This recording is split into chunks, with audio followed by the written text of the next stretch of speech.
Now student, we will study about the last topic of the chapter, structure of human.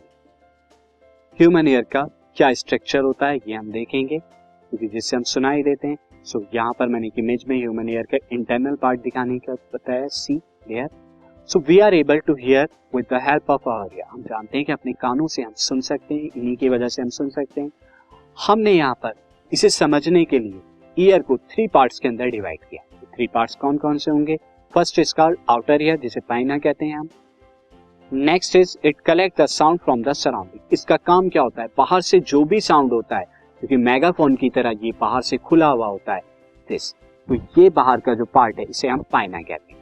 तो इसको जो है ये कलेक्ट करता है साउंड को, और कलेक्ट करने के बाद this collected sound passes through the auditory canal, और ये ऑडिटरी कैनाल में पास होता है. तो जो फर्स्ट है आउटर ईयर, इसके अंदर पाइना होता है, ये कलेक्ट करता है साउंड को और आगे की तरफ पास करता है, जिसे ऑडिटरी कैनाल कहते हैं. अब इस कैनाल का काम क्या होता है? At the end of the auditory canal there is a thin membrane called the eardrum. एक थिन मेम्ब्रेन होती है जिसे ईयर ड्रम कहते हैं. यहाँ पर दिस ईयर ड्रम, ये ईयर ड्रम का, जिसे हम टाइपैनिक मेम्ब्रेन भी कहते हैं, इस ईयर ड्रम को पास करते हैं. उसके बाद स्टूडेंट क्या होता है? एज यू कैन सी, तो बाहर का जो कैनाल था पाइना ने कलेक्ट किया आउटर ईयर के अंदर, और उसके बाद ये ईयर ड्रम तक जो है पहुंचा दिया गया. ईयर ड्रम के अंदर क्या होता है? हैमर, एनविल, ये जो 3 हमारी malleus, incus and this middle ear के अंदर organs of balance and stirrup. ये जो 3 बोन्स होती हैं, हैमर, एनविल एंड स्ट्रप, ये क्या करती हैं? वाइब्रेशन को प्रोड्यूस करती हैं और मैग्नीफाई करती हैं.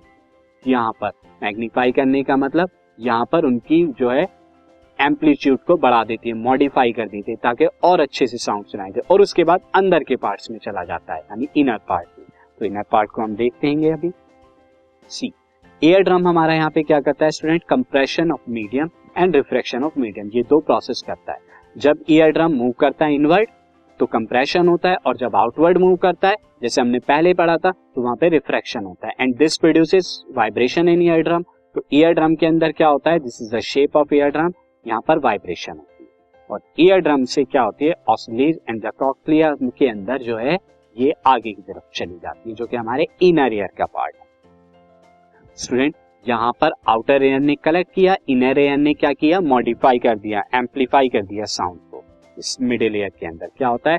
The vibration are amplified by the 3 bones, hammer, anvil and stirrup. ये एम्पलीफाई कर देती है दिस, जैसे मैलस, इनकस एंड स्ट्रप, ये वाली हमारी, ये एम्पलीफाई कर देती है साउंड को.